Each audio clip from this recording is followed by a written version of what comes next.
Voilà, gloire à Dieu. Merci Seigneur. Je suis béni ce matin. Écoutez, je suis vraiment béni. Je vous le dis en vérité. Ça fait quelques jours que le Saint-Esprit est sur moi, que je suis chez moi à mon camping, et puis que je ressens une présence. J'arrête pas de pleurer depuis quelques jours. Alors, vous avez vu comment on se cache un peu, on tourne la tête, on essuie les larmes et puis on repart. Ça fait quelques jours que le Seigneur a déposé un mot sur mon cœur. Je sais que j'ai la liberté ici de pouvoir apporter ce que Dieu dépose sur mon cœur. Je connais les frères. Je voudrais déjà vous remercier de me permettre de pouvoir faire la réunion, de participer. Écoutez, il n'y a rien de spécial. Il n'y a pas un prédicateur spécial, il n'y a pas une réunion spéciale. Mais il y a des moments où Dieu veut parler. Il y a des moments où Dieu a décidé de choisir un temps, une circonstance pour parler. Et puis j'en suis persuadé dans mon cœur ce matin qu'il y a une personne qui est là, ou peut-être plusieurs, qui ont vécu des circonstances spéciales et que Dieu a préparé ce moment ce matin pour leur parler. Amen. Alors je suis content que les frères nous laissent la place. Écoutez, je reviens juste des pays. On a été en Irlande avec les frères pendant un peu plus d'1 mois et demi, presque 2 mois. Et puis pendant ces 2 mois, on a vécu des merveilleuses choses, des expériences merveilleuses. Et quand on est sorti, donc il y a une quinzaine de jours en arrière, Dieu a déposé un message sur mon cœur. Quand je suis arrivé dans une mission autour de Paris il y a une quinzaine de jours, et puis Dieu avait déposé quelque chose sur mon cœur.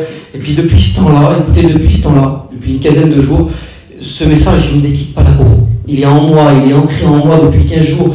Je me lève le matin, j'y pense, je me couche le soir, j'y pense. Je l'ai toute la journée dans la tête. Alors je vais le faire dans la liberté qu'il y a. Avant de prier le Seigneur, je voudrais, si vous me le permettez, vous raconter une petite histoire. Je voudrais que vous soyez attentifs à cette histoire parce qu'elle va englober pratiquement tout le message. Et si vous arrivez à être attentifs à cette histoire, vous allez comprendre tout le sens du message. Alors je vous l'explique et puis après, je demanderai à un frère de prier le Seigneur.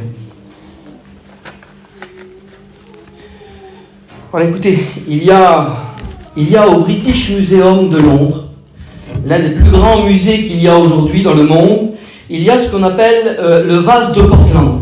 Alors j'ai eu l'occasion de pouvoir visiter ce musée il y a quelque temps. On est parti de l'Irlande, on est arrivé en Angleterre pour la convention, je me suis arrêté, puis j'ai eu l'occasion de pouvoir visiter ce musée. Il y a des pièces merveilleuses à l'intérieur de ce musée. Quand vous allez dedans, écoutez, partout où vous regardez, il y a des pièces de grande valeur. C'est un musée qui est renommé dans le monde. Et quand vous montez les étages, au bout de 2-3 étages, vous allez dans là où c'est marqué Antiquité romaine. Et puis quand vous arrivez au milieu de l'Antiquité romaine, il y a là un vase posé au milieu du musée qui s'appelle le vase de Portland. Écoutez, ce vase-là, il a été créé il y a un peu plus de 500 ans.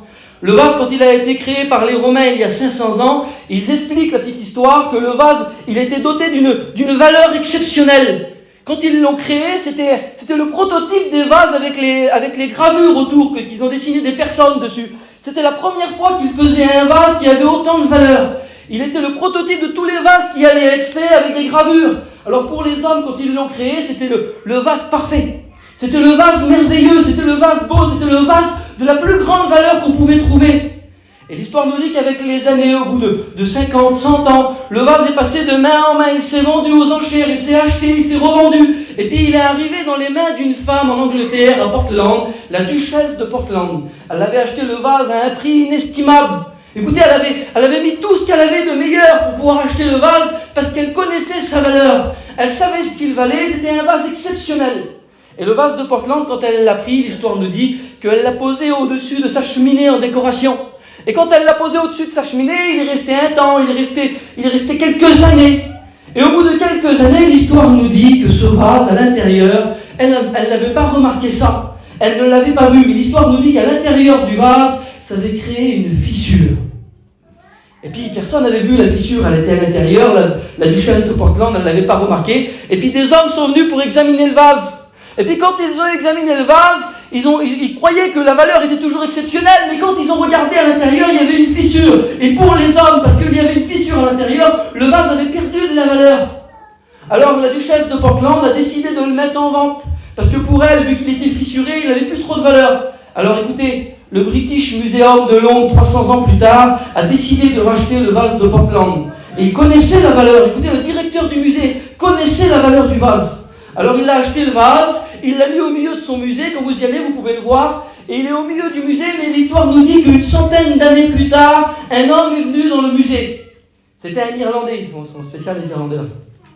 Un Irlandais est rentré, l'histoire nous dit, et puis que la tête détournée un peu des gardes, l'histoire nous dit qu'il a poussé le vase, et que quand le vase est tombé au sol, il s'est brisé en 189 morceaux.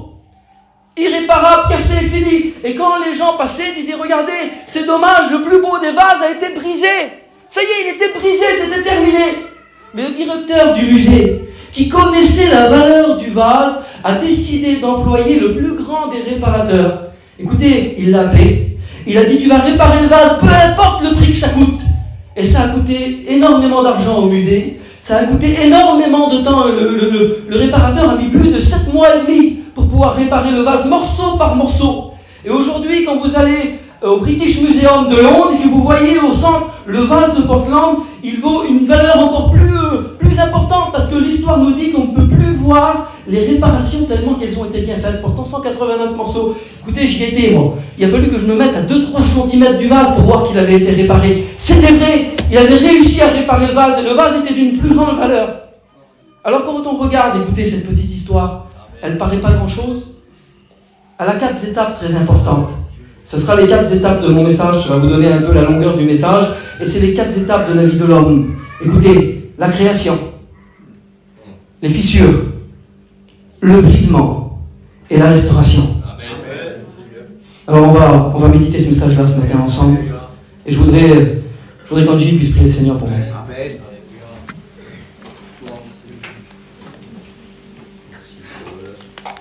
Merci Seigneur. Seigneur, Dans la gloire. merci pour ton esprit ce matin. Amen. Merci parce que tu parles au cœur.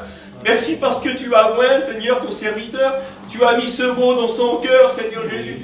Ça fait 15 jours, Seigneur Jésus, qu'il l'a dans son cœur, Seigneur Jésus. C'est pour ton église ce matin. C'est pour celui qui se dit qu'il ne vaut plus rien. C'est pour celui qui se dit qu'il est brisé, Seigneur, ce matin. Tu veux restaurer les cœurs, Seigneur. C'est par ton amour. C'est tellement que tu nous aimes, Seigneur, ce matin. Et Seigneur, tu peux le faire parce que tu as payé le prix à la croix, Seigneur Dieu.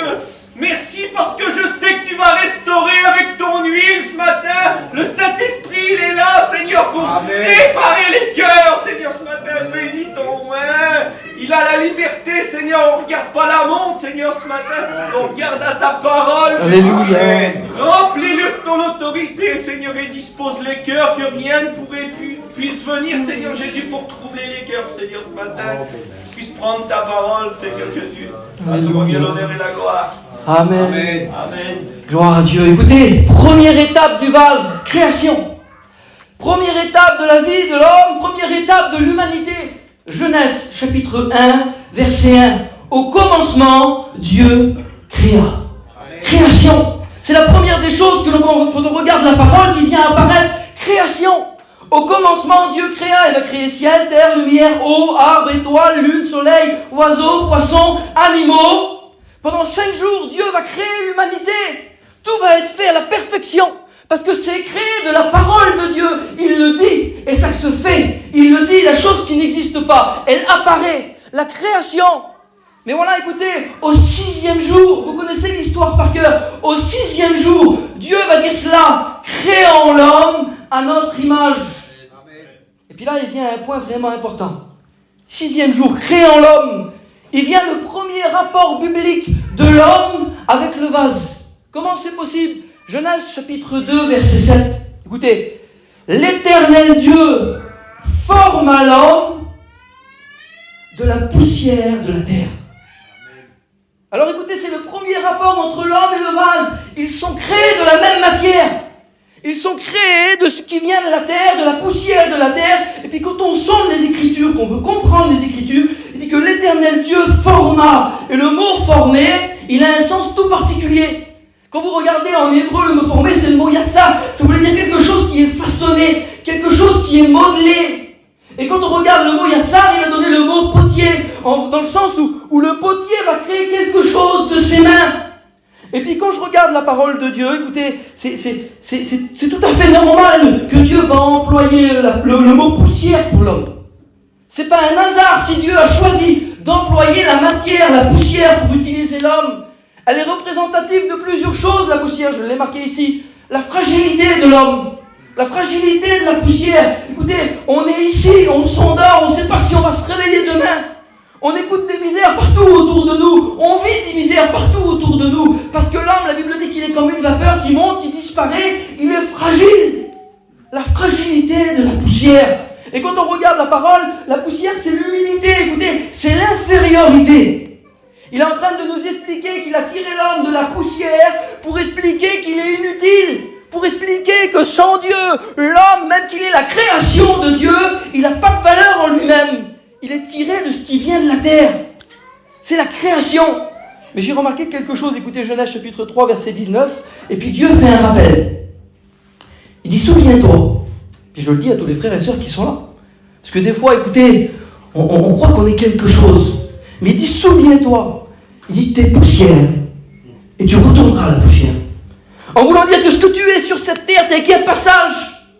Mais durant le passage sur cette terre, Dieu a décidé de faire quelque chose de cette poussière. Amen. Écoutez, je regardais un petit peu la parole, et puis il y a quelque chose qui m'a plu et qui m'a béni. Au niveau de la création, les symboles de la poussière, c'est la nature charnelle, c'est la nature périssable. Mais il dit, écoutez bien ce qu'il dit le texte. Il dit ça. Il dit, l'Éternel Dieu forma l'homme de la poussière de la terre. Et là, il y a un mot plus puissant. Il dit, il souffla dans ses narines un souffle de vie, et l'homme devint une âme vivante. Écoutez, le symbolisme de la poussière, c'est le charnel, c'est l'infériorité, mais le symbole du souffle de vie, c'est la dimension spirituelle et éternelle de Dieu, qu'il est capable d'insuffler dans le corps d'un homme qui est fait de la poussière. Alors écoutez, il y a quelque chose de particulier. Pour la création, pour le soleil, pour l'eau, pour tout ce qui a été créé, Dieu n'a employé que la parole. Vous êtes d'accord avec moi ou pas? On regarde. Dieu dit que la lumière soit. Et la lumière fut. Dieu dit qu'il y ait des luminaires pour donner le temps et les circonstances des temps. Dieu dit les étoiles sont placées. Dieu dit qu'il y ait des étendues pour diviser le ciel et l'eau. Dieu dit, la parole créatrice de Dieu. Il a employé ça pour créer la terre. Et vous êtes avec moi ou pas? Écoutez, on reste sur la création pour l'instant. Mais là, il vient un point, peut-être le point le plus important. Quand il dit, mais l'Éternel Dieu forme l'homme. Il n'a pas employé que la parole.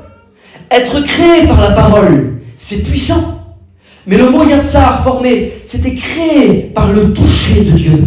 Écoutez, pour l'homme, il n'a pas employé que des mots. Pour l'homme, Dieu a mis la main à la pâte. Dieu a mis les mains pour façonner, pour former, comme un potier. Vous avez vu quand vous prenez des petites pâtes à modeler, vous faites quelque chose, et puis que c'est quelque chose d'important pour vous. Vous avez les petits bébés qui sont là, vous leur donnez de la pâte à modeler, ils vont créer un bonhomme. Pour eux, le bonhomme, il vit tellement qu'il y a de l'importance. Eh bien écoutez, Dieu a mis la main à la pâte, il a créé l'homme en mettant le toucher du doigt de Dieu. C'est plus que de la puissance, c'est de l'intimité pour Dieu et avec Dieu. Dieu a pris le temps, écoutez, de créer toutes les différences des hommes. Parce que quelque chose qui est créé par les mains, c'est pas quelque chose qui est créé par une machine. Vous êtes d'accord? Écoutez, si Dieu aurait donné un ordre de production, vous êtes avec moi ou pas? Amen. Si Dieu aurait donné un ordre de production, ça se serait fait production sur plusieurs choses d'un coup. Comme il l'a fait pour la nature. Les arbres se ressemblent, ils sont identiques, c'est les mêmes. L'herbe, elle est la même. Quand Dieu dit la production de la bouche, de la parole, les choses peuvent être identiques. Mais quand Dieu touche quelque chose de ses doigts, il va donner une intimité particulière. C'est comme un artisan. Quand il va faire quelque chose créé de ses mains, ça va être quelque chose d'unique. En voulant dire que Dieu a décidé de créer l'homme, chacun unique comme il est. Malgré qu'il peut y avoir des ressemblances, vous êtes tous différents. Il n'y a pas un seul homme sur terre qui est le même qu'un autre. Les jumeaux les plus proches ne sont pas identiques. Dieu a décidé de créer uniquement l'homme un par un, parce qu'il connaît chaque cœur qui sont ici. Il a décidé de façonner pour créer l'intimité avec l'homme. Écoutez ce qu'elle dit, la parole. Et là, je rentre dans mon message. Ésaïe chapitre 64, verset 7. Il dit, nous sommes l'argile. Vous êtes avec moi ou pas? Amen. Alors je vais faire quelque chose. Puis j'ai l'habitude de faire ça des fois dans mes messages. Vous avez bien compris qu'on ne fait pas de théâtre, on n'est pas dans un spectacle. Mais j'accompagne souvent des fois la parole avec des gestes, des objets qui permettent de donner une compréhension à la parole. Vous êtes avec moi? Amen. Alors j'ai pris un petit sac, vous ne l'avez peut-être pas vu. Moi je l'ai préparé. Et puis il dit ça. Écoutez, j'ai trouvé de l'argile à l'Action. Ça coûte trop cher dans les autres magasins. J'ai trouvé de l'argile, écoutez, et puis il dit ça. Il dit, nous sommes l'argile. Et puis, j'ai fait des tests, bien avant de commencer le message. J'ai regardé, puis j'ai essayé de former quelque chose. Et puis, je me suis dit, Seigneur, j'aurais dit quelque chose à l'argile, là. J'aurais dit, soit quelque chose ici, là. Il n'y a rien qui se fait. Mais parce que j'ai décidé de prendre l'argile, d'avoir un contact avec elle, de le former. La Bible a dit ça. Nous sommes l'argile, et tu es celui qui nous façonne. Tu es celui qui nous forme. Celui qui va nous donner une importance, une valeur. Alors il va former l'argile. Tiens, viens le prendre toi. C'est mon cobaye de prédication. Vas-y, amuse-toi avec. Va t'assire avec. Tu peux argiler. Il dit, nous sommes l'argile et c'est toi qui nous façonne. De ce qu'il a dans les mains, Dieu en fait quelque chose. Amen.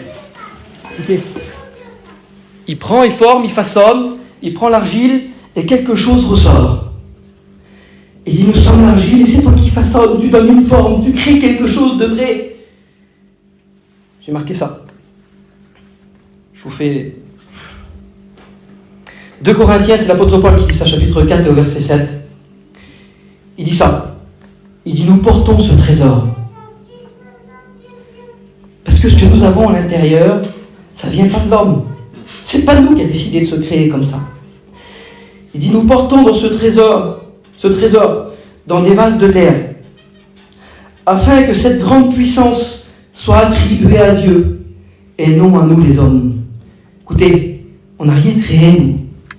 C'est Dieu qui a formé. C'est Dieu qui t'a formé. On peut contester avec Dieu, mais Dieu t'a formé. Il t'a donné la forme d'un vase. C'est pour ça que l'homme, il est représenté comme ça. Puis j'ai réfléchi. Je dis, Seigneur, le vase, il est beau. Il est parfait. Pourquoi que tu dis que la puissance doit revenir à toi et pas à l'homme? Parce que, écoutez, si on voudrait donner un peu d'honneur à l'homme, si on voudrait donner un peu de fierté à l'homme dans la création, automatiquement, le vase, il devient fragile. Et automatiquement, quand on regarde le vase, il vient le deuxième point de mon message. Après la création, vient la fissure. Vous avez vu la duchesse de Portland? Elle a acheté le vase, elle connaissait la valeur. Il était parfait, créé. C'était le prototype, comme l'homme a été le prototype de Dieu, la première chose qu'il a créée de ses mains parfaites. Et puis quand on regarde le vase de Portland, il était merveilleux. Puis l'histoire nous dit que la duchesse l'a posé au-dessus. Et puis au bout d'un certain temps, quand les experts sont passés, l'extérieur était parfait. Mais à l'intérieur, il y avait des fissures. Écoutez, on peut paraître ce matin avec un beau visage. On peut venir à la réunion. On peut chanter. On peut témoigner. On peut prêcher. Et on peut être fissuré à l'intérieur. Je ne sais pas comment tu es venu ce matin, je te le dis devant Dieu, écoute bien. Il y a des moments de la vie qui font mal. Il y a des moments où on est marqué à l'intérieur. Des moments où on est fissuré. Où la vie ne nous a pas fait de cadeau. Et puis j'ai essayé de comprendre un petit peu le sens que le Seigneur voulait me donner le message. Je prenais le vase et je dis, Seigneur, quand je le regarde à l'extérieur, tout est beau. Mais le Seigneur me disait, stratégie, je ne regarde pas ce qui est face l'extérieur, moi. Je vais regarder ce qui est dedans. Parce que souvent de fois, l'extérieur paraît quelque chose, mais quand on regarde à l'intérieur de l'homme, à l'intérieur du cœur, c'est brisé, c'est fissuré. La duchesse de Portland, elle l'a posé au-dessus de la cheminée, et pour elle, il avait toujours la même valeur. Mais à l'intérieur, les experts sont passés, et ils ont dit, il a perdu de la valeur, il est fissuré à l'intérieur. Et puis quand j'ai regardé un petit peu, écoutez ce qu'elle dit, la parole de Dieu. Jérémie, chapitre 30, et au verset 12. Il dit, ainsi parle l'Éternel. Écoute bien, il dit, ta blessure est grave, et ta plaie est douloureuse. Et puis écoutez ce que ça voulait dire, le mot blessure. Il dit, ainsi parle l'Éternel. Et en hébreu, le mot blessure, ça voulait dire brèche. Il dit, ainsi parle l'Éternel, ta brèche à l'intérieur de toi est grave. Malgré que toi t'imagines que c'est pas trop grave, que ça va passer, qu'avec le temps, personne ne le voit.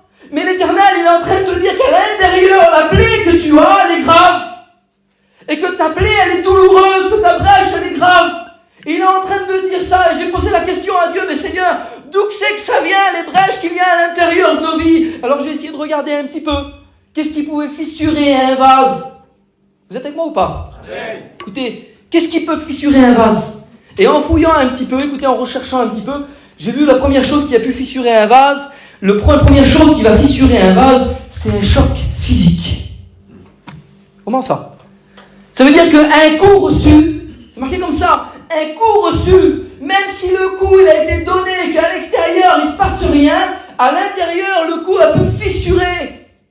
Et je te pose la question, qu'est-ce qui a pu fissurer à l'intérieur de ton cœur? Qu'est-ce qui a pu faire autant de mal pour que tu puisses être fissuré sans que personne ne le voie? Puis j'ai dit, Seigneur, quel coup? Personne ne fout des coups de poing ici, là. On est tous des chrétiens, on ne va pas se battre. Mais écoutez, il y a des coups qui sont plus forts que des coups de poing. Écoutez ce qu'a dit la parole. Proverbe chapitre 12 au verset 18. Il dit, les paroles des parleurs. Écoutez bien. Les mots, les paroles des parleurs sont comme des coups d'épée qui vient blesser et briser. Écoutez, on est peut-être venu ce matin, puis on a peut-être reçu des mots dans nos vies. On a peut-être reçu des coups qui ont laissé des marques à l'intérieur. Il y a peut-être des choses qui ont été dites. Et puis toi, tu étais là, tu étais impeccable, tu étais comme le petit vase de Portland, tout merveilleux, tout beau. Et puis le coup t'a fait tomber. Et puis quand le vase est tombé, l'histoire nous dit, regardez, l'histoire nous dit qu'il s'est fissuré. Je ne sais pas quel coup tu as reçu. Je ne sais pas ce qui s'est passé chez toi. Mais je voudrais te dire quelque chose. C'est que peu importe les coups que tu reçois, nous avons une solution ce matin. Amen. Je dis, Seigneur, qu'est-ce qui a pu encore fissurer? C'est pas tout le monde qui reçoit des mots qui font mal. Et puis je regardais un petit peu, qu'est-ce qui peut fissurer? Et puis c'est bizarre, écoutez bien. J'ai trouvé ce mot-là. La pression interne. Alors explique-nous un petit peu ce que ça veut dire, ce que tu dis là. La pression interne. Écoutez, il y a des matières qui ne se mélangent pas. Je ne sais pas si ceux qui travaillent, qui font la javel, là. Il y a quelques temps, il y a une petite dizaine d'années en arrière, je travaillais avec mon père, et puis j'avais une petite vermorelle. Et puis j'ai mis du produit dedans, et puis je ne sais pas ce que j'ai fait, j'ai mis un autre produit dedans. Et puis quand j'ai voulu travailler avec, au bout d'un moment, la petite vermorelle, elle a explosé là. J'ai été brûlé, j'ai rentré à l'hôpital, j'avais les yeux brûlés, j'ai resté 3 jours à l'hôpital. Écoutez, il y a des matières qui ne se mélangent pas. On prend soin de ce qu'il y a à l'extérieur, mais je voudrais vous poser la question. Qu'est-ce que vous mettez à l'intérieur? Parce qu'il y a certaines matières qui font que le vase se fissure de l'intérieur. Il y a des choses qui ne se mélangent pas. Écoutez, Jésus va parler aux pharisiens, puis je l'ai marqué ici. Il va dire ça à Luc, chapitre 11, verset 39. Jésus dit aux pharisiens, vous nettoyez le dehors de la coupe. C'est trop beau que tu viens au culte ce matin. Moi, je suis béni que tu es là ce matin, et puis le Seigneur va te parler, je le sais. C'est trop beau d'aller témoigner, c'est trop beau d'aller prêcher, c'est trop beau de chanter des cantiques. Tu nettoies l'extérieur de la coupe. Pas de problème, devant les gens, t'es béni. Pas de problème, devant les gens, ton foyer, il est bien. Mais il dit ça. Vous nettoyez le dehors de la coupe. Mais il dit à l'intérieur, vous êtes plein. Donc ils ont rempli l'intérieur. Ils n'ont pas mis à la moitié. Ils ont rempli l'intérieur. Vous êtes plein de rapines et de méchanceté. Vous savez ce que c'est que les rapines? C'était l'avidité. Vous êtes plein d'avidité de mots, avidité du monde, avidité charnelle. Et il dit à l'intérieur, vous avez mis des choses. Vous avez mis de l'amertume à l'intérieur de la coupe. J'ai marqué un petit peu ici. Vous avez mis de la rancune. Vous avez mis de la méchanceté, de l'animosité. Vous mettez du manque de pardon. Et puis au bout d'un moment, avec toutes ces choses que l'on met à l'intérieur, vous savez ce qui se passe? Le vase fissure. Parce que la matière ne s'accorde pas.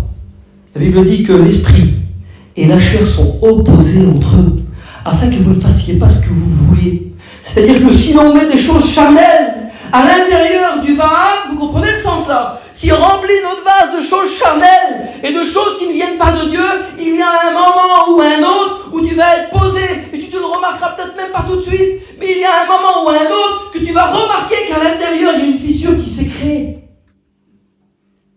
Vous êtes avec moi? Amen. Écoutez ce qu'il dit le Seigneur un peu plus loin. Il dit insensé. Insensé.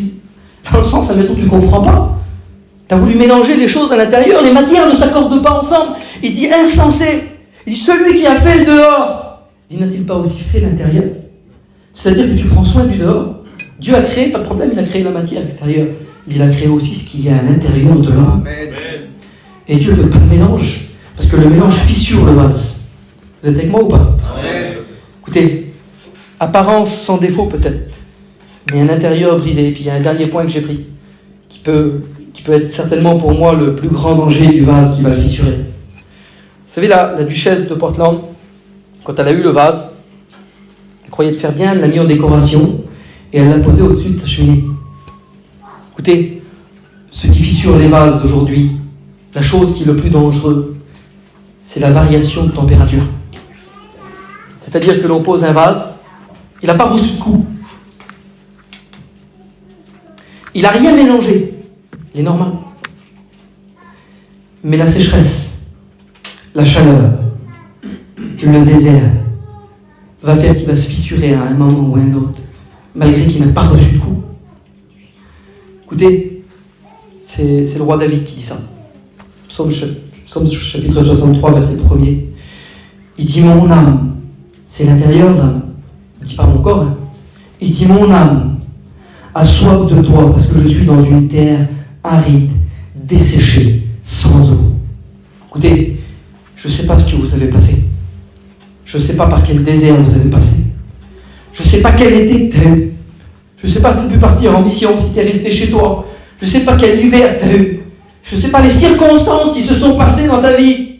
Mais tu es peut-être passé par un désert. Tu es peut-être passé par un moment de solitude. Tu es peut-être passé par un moment où la sécheresse est venue toucher ton cœur, ton âme, ton corps. Tu es peut-être passé par un moment où tu es resté sans bénédiction pendant longtemps. Tu as peut-être pu être béni depuis longtemps. Et puis personne ne l'a remarqué, tu es resté chez toi, tu es resté calé au-dessus de la cheminée. Mais le temps a fait que la sécheresse est venue fissurer l'intérieur. Et à cause de ça, tu commences à avoir des souffrances. Le peuple qui était dans le désert avec Jérémie, il dit ça. Jérémie chapitre 2, verset 13, l'Éternel parle. Il dit « Mon peuple m'a abandonné, moi la source d'eau vive. » Écoute bien, Samy. Il dit « Pour se creuser des citernes crevassées. » Écoute bien. Qui ne retiennent pas l'eau. Écoutez, j'ai l'exemple là. Je prends un vase. Le vase parfait, il n'y a pas de problème. Le vase qui a été créé par Dieu, il a été fait pour être rempli de l'Esprit. Amen. Il retient l'eau. Excusez-moi les frères. Oui, c'est pas grave. Excusez-moi, mais le vase qui a été percé, il y a un moment ou un autre, il ne peut pas retenir l'eau. Tu peux venir à 50 réunions. Tu peux être béni dans une réunion. Écoute bien, tu peux prophétiser dans une réunion.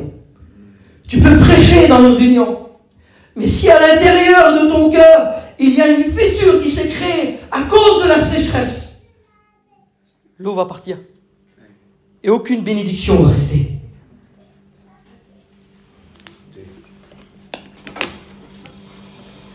Écoutez, je vais être franc avec vous. Est-ce que vous voulez que je sois sincère? Amen. Alors on va parler du mot sincère. Pour que Dieu puisse réparer les vases, il fallait pas qu'il y ait du trafic, des fausses réparations. On est d'accord?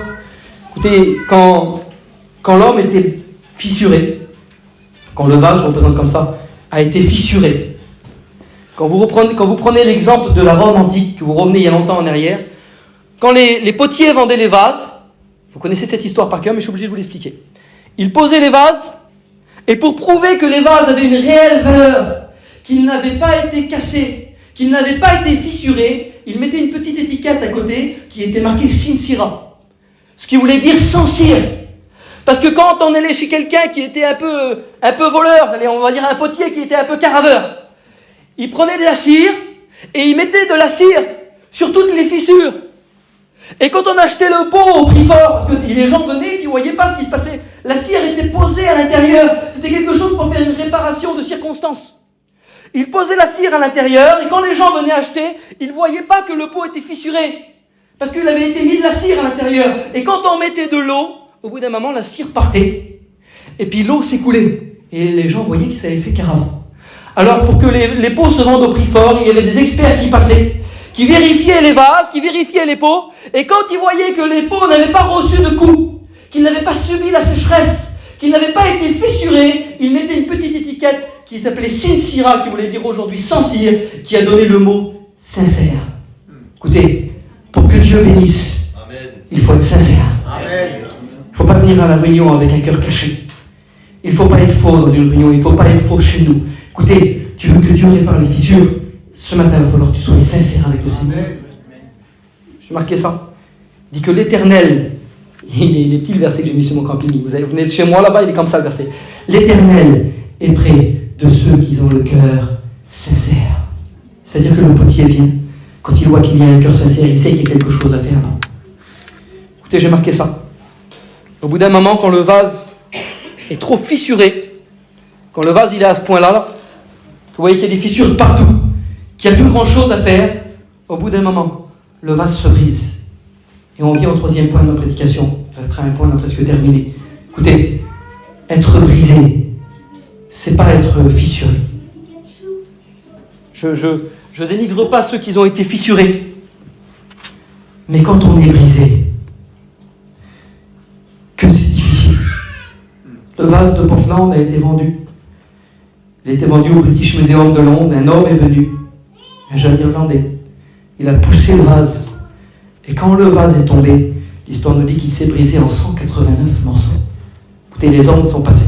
L'histoire nous dit comme ça. Quand les gens passaient devant le vase qui avait été brisé, ils se prenaient la tête dans les mains comme ça. Et puis ils disaient, c'est pas possible. Quelle valeur perdue. Il a été brisé. Écoutez, le roi David, qui a passé par le désert, il sait ce que c'est que d'être fissuré. Ben écoutez ce qu'il dit au psaume 35, verset 15. Il dit, je suis tombé. Je suis tombé. Écoutez, c'est plus que d'être fissuré. Il dit, je suis tombé comme le vase qui a tombé là. Il dit, dans le malheur, il dit, mes ennemis s'attroupent autour de moi. Ils rient de moi. Ils se voient triomphants sur moi. Parce que j'aimerais vous dire ça, que quand un chrétien tombe, quand il se fissure, quand la blessure est trop profonde, l'ennemi vient et il se rit de toi. Il se réjouit des vases brisés. Il se réjouit qu'un chrétien a été brisé, qu'il est en miettes. Il se réjouit parce qu'il dit ça. Il dit pour lui, plus de solution. Pour lui, plus de valeur. Parce que le vase a perdu sa valeur quand il s'est brisé. Écoutez, le roi David, il dit ça. Psaume 31, verset 13. Il dit, je suis comme un vase. Mais il dit pas, je suis comme un vase fissuré, Tanji. Il dit, je suis comme un vase brisé. Et un vase brisé, il n'y a plus de valeur. Un vase brisé, il n'y a plus rien. Écoutez, je vous dis ça, mais si vous êtes des vases brisés, peut-être que personne ne mettrait €1 sur vous demain. Mais il y a une solution pour les vases brisés. Amen. On attaque le 4e point. Amen. Écoutez, quand le directeur du musée a vu le vase en des milliers de morceaux, il a dit ça, il dit, je ne peux pas le perdre. Il est trop précieux. Peu importe l'état que tu es ce matin, peu importe le nombre de morceaux que l'ennemi a réussi à briser, le Seigneur dit ça, je ne peux pas le perdre. Je ne peux pas la perdre. Beaucoup trop précieux. Tu serais la valeur que tu as aux yeux de Dieu. Il va engager le meilleur des réparateurs. Amen. Le réparateur va mettre 7 mois, morceau après morceau. Écoutez, ce matin, si tu as tombé, ça peut arriver. Michée chapitre 7 au verset 8. Même si l'ennemi rit de toi, ne te réjouis pas à mon sujet. Amen. Parce que si je suis tombé, si je me suis fissuré, si je me suis brisé, je te promets que je vais me relever ce matin. C'est ce que Dieu veut faire de ta vie. Il te le promet. Même si tu es tombé, tu peux dire ça à ton ennemi, je te le promets. Même si je suis tombé, je vais me relever. Dis, voici ce qu'il dit l'Éternel. Isaïe chapitre 43, verset 19, tu me l'as dit, mon copain, le verset hier. Il dit, voici. Il dit, je vais faire une chose nouvelle sur le point d'arriver. Peut-être que tu as passé des déserts qui t'ont fissuré. Écoute ce matin, L'Éternel dit ça. Je vais mettre un chemin dans ton désert. Et je vais mettre des sources dans ta solitude. Des fleuves dans ta solitude. Vous voulez qu'on entende la restauration? Amen. Comment être restauré? Il faut un spécialiste pour être restauré. Il y a quelques temps, quand je suis sorti de l'Irlande, écoutez, moi j'ai toujours des problèmes de toute façon. J'ai toujours des histoires aussi. Quand je suis sorti de l'Irlande, arrivé à 10 km de la place, j'ai mis le pied dans l'embrayage il est resté bloqué, au fond. Première fois que ça m'arrive. Je connais bien en plus mécaniquement. Je dis, c'est pas possible, qu'est-ce qui se passe? J'avais le camping derrière, j'arrive sur la place, les 2-3 km qui restent, je les fais en deuxième, troisième, je sais pas comment je fais, le camion arrive sur la place, l'embrayage cassé. Et là, me voilà paniqué, je sors d'Irlande, j'ai plus un sou bien sûr, quand j'arrive sur la plage, je sais pas comment faire, j'ai pas de garage, on est en plein milieu de l'été, on arrive proche du 10 août, vacances, pas de garagiste. Alors j'appelle des gens, je vais vers tout le monde, donnez-moi un numéro d'un garagiste, j'ai le camion qui est cassé. Alors l'autre il me donne un numéro, j'appelle, allô, tu peux pas me réparer mon camion, j'ai l'embrayage cassé. Mais je peux pas, et j'ai pas la main là-dessus. C'est pas possible, qu'est-ce qu'il me dit? Et c'est là que le message m'est venu, écoutez bien. J'ai dit, je vais le faire moi. Je réfléchis, je peux pas. Elles sont belles les mains pour réparer un camion. Je sais pas réparer un placard. J'appelle un autre garage, je dis monsieur, je dis excusez-moi, comme ça. Si vous pouvez pas faire quelque chose, je dis monsieur. Il dit là-dessus, j'ai pas la main. Je dis qu'est-ce qu'ils vont me dire ça, ces gars-là? Ils ont pas la main. Puis là, j'ai appelé un spécialiste. C'est un garçon en plus, un voyageur, mais spécialiste. Le garçon, écoute, il me donne le numéro, il dit écoute, il en fait tous les minutes des embrayages. Je l'appelle, je dis allô, je dis à ce qui paraît, t'es un spécialiste des embrayages. Mais il dit amène-moi le camion. Je l'ai amené à 2h, à 5h le camion était réparé. Écoutez, il dit normalement il faut 2-3 jours, mais bon, il dit vu que je suis spécialiste, je le répare en 2 minutes. Écoutez bien, quand le camion est cassé, on va chez un réparateur de camion, réparateur de pièces. Quand une maison est cassée, réparateur de maison. Mais quand le vase il est brisé, il est brisé, mon copain. La Bible dit ça, Ésaïe, chapitre 58, verset 12. On l'appellera réparateur des brèches.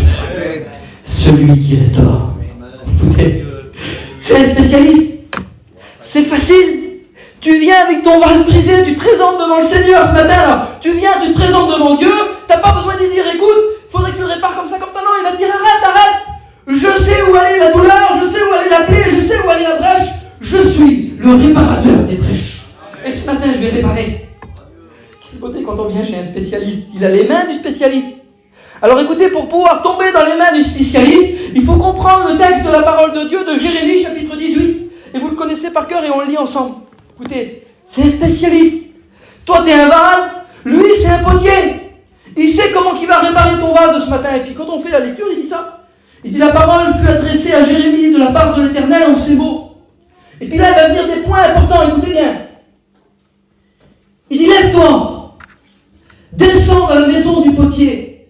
Il dit, là, je te ferai entendre mes paroles. Et là, Jérémie dit, je descendis dans la maison du potier, et voici le potier, il travaillait sur un tour, il était en train de faire un vase. Mais il dit, le vase qu'il faisait, il réussit pas. C'est pas, écoutez bien, c'est pas le potier qui réussit pas à ce moment-là, c'est le vase. Il dit, le vase qu'il faisait, il réussit pas. Il dit, comme il arrive à l'argile dans la main du potier. Alors il en refait un autre, parce qu'il le trouva bon de le faire. Et la parole de l'Éternel me fut adressée en ces mots. Ne puis-je pas agir envers vous, comme ce potier? Dis, voici l'argile dans la main du potier. Vous êtes dans mes mains. Écoutez, il y a des points différents là-dessus. Le premier point, il dit ça. Il dit, lève-toi. Tu veux être béni ce matin? C'est la prise de décision qui enclenchera le pas de ta bénédiction. Ta prise de décision ce matin. Il dit, lève-toi. Et ensuite, quand tu es debout, rabaisse-toi. Comment ça? Il dit, lève-toi et descends dans la maison du potier. Écoutez, si on vient avec de l'orgueil ce matin, qu'on veut paraître un vase propre, et qu'on ne veut pas faire voir devant les autres qu'il y a des fissures à l'intérieur, et qu'on ne veut pas s'humilier devant Dieu, Dieu ne peut pas réparer. Par contre, si tu décides ce matin de te lever et de dire, Seigneur, moi je vais descendre dans la maison du potier, et quand tu vas arriver en bas, écoute ce qu'il dit. Troisième chose, dépendance de Dieu. Il dit, il travaillait sur un tour. Il était en train de le faire, le potier. Quand Dieu va t'avoir dans les mains, il n'y aura plus toi à ce moment-là. Il n'y aura plus ce que tu fais toi, il n'y aura plus ce que tu penses toi. Écoute, ce sera la dépendance de Dieu. Parce que le vase, écoutez, il est à la dépendance du potier. Il est dans ses mains. Si le potier veut le faire de 2 mètres, il fait de 2 mètres. Il veut le faire d'1 mètre, il fait d'1 mètre. Il veut le faire large, il le fait large. Il veut le faire fin, il fait fin. Il fait ce qu'il veut. Amen. Ce matin, laisse faire Dieu ce qu'il veut de ta vie. Tu dois être dans la dépendance du potier. 4e chose, il dit, il en refit un autre. Il dit, le vase qu'il faisait, il ne réussit pas. Je l'ai précisé ça. C'est pas le potier qui ne réussit pas. C'est le vase, parce que des fois, on est dans la main du potier, et puis on ne veut pas se laisser façonner. Mais écoutez, la main du potier, elle est représentée ici. Les mains du potier, j'ai regardé, j'ai tapé un petit peu, j'ai essayé de fouiller. La main du potier, elle est forte. La main du potier, elle est agile. La main du potier, elle est à droite. C'est-à-dire que même si tu ne veux pas te laisser façonner, il y a un moment ou un autre, il aura la force de le faire, de former, d'enlever les choses. Mais la main du potier, elle n'est pas que forte, agile et à droite. Elle est tendre. Elle est douce. Et la main du potier, elle est passionnée. Écoute, Dieu est passionné de te reformer, de te reformer, de te reformer encore des fois. Il dit, il en refait un autre. Et il en refit un autre. C'est-à-dire que peu importe le temps que ça prend. Écoutez, je vous ai dit ça. Le vase de Portland, quand il était dans les mains du réparateur, le réparateur, il a mis 7 mois et demi pour le réparer. Ça a pris du temps, Philippe, 7 mois et demi, c'est long. Réparer morceau par morceau. Peu importe le temps que ça prendra, le Seigneur, il a tout son temps pour te réparer. C'est lui qui décide des temps, des circonstances de ta réparation. Alors il va prendre morceau par morceau. Et puis ce matin, il va faire de toi un meilleur vase. Écoutez, je termine là-dessus. J'ai mis ça. Tu l'as, la pâte à modeler là? Non, mais regarde là. Façonne-la, toi. Vas-y, joue avec. Elles sont comment tes mains? T'as regardé tes mains? Elles sont oranges. Elles sont marquées? Ouais, elles sont marquées. Écoutez, ça a coûté à Dieu de venir façonner l'homme. Il a façonné, créé, et ensuite il a restauré par les mains. Écoutez, dans les mains de Jésus, il y a les marques de la création, de la restauration. Dans les mains du potier, autant que les mains du potier sont marquées par l'argile, autant les mains de notre Sauveur ont été marquées de ta restauration. La Bible dit ça. Il a été blessé pour nos péchés. Il a été brisé pour nos iniquités. Si Jésus a été brisé, c'est pour pouvoir comprendre ceux qui sont brisés ce matin. Pour pouvoir réparer ceux qui ont passé par les fissures, par le brisement. Il dit ça. Il comprend les brisements. La Bible dit qu'il a plu à Dieu de briser le Seigneur par la souffrance. Vous savez pourquoi? Parce que quand il a compris qu'il fallait être brisé, il a dit ça dans le psaume 34, verset 19. Il a dit que l'Éternel serait près de ceux qui ont le cœur brisé. Il comprend les brisements du cœur, parce que lui aussi, il a été brisé. Je termine avec ça, écoutez, regardez, je termine là. Il y a un art japonais qui s'appelle le kintsugi. Écoutez, l'art japonais, là, il consiste à prendre les vases qui ont été brisés. Je ne sais pas ce que j'en ai fait. Il consiste à prendre les vases qui ont été brisés, fissurés, et parce qu'ils savaient qu'ils avaient de la valeur, il consiste à mettre de l'or, des filaments d'or, sur les fissures. Mettre de l'or afin que les fissures du vase deviennent des marques de valeur. C'est-à-dire plus le vase était brisé, plus le vase était marqué, plus le vase avait de l'or, plus le vase avait de la valeur. Ce matin, ce que Dieu veut, c'est changer tes douleurs en des marques de valeur. Amen. Mettre de l'or sur tes fissures. Je termine avec ce texte. Romains chapitre 9, verset 20, et puis l'apôtre Paul l'avait bien compris. Il dit, qui sommes-nous? Eh oui, mon pote. Il dit, qui sommes-nous pour contester avec Dieu? Il dit, le vase d'argile dira-t-il à celui qui l'a formé, pourquoi tu m'as fait ainsi, Philippe? Il dit, le potier n'est-il pas le maître de l'argile pour faire d'un vase inutile, pour faire d'un vase brisé, pour faire d'un vase caché, pour faire d'un vase sans valeur? Écoutez, un vase d'honneur. Amen. Écoutez, ce que Dieu fait, c'est que d'un vase brisé, Dieu, par les traits de son amour, par sa grâce et par le sang précieux, qui est plus précieux que l'or et que l'argent, vient réparer et faire de nous des vases d'honneur. Écoute, toutes tes fissures qui ont été marquées, toutes tes fissures que tu as eues, écoute bien, ça devient des marques de valeur aux yeux de Dieu. Quand tu témoigneras de tes moments passés difficiles, ça deviendra un moment important pour ceux qui écoutent. Ils verront à travers ton témoignage, à travers tes marques, la valeur que Dieu a déposé en toi. Et tu seras révélateur.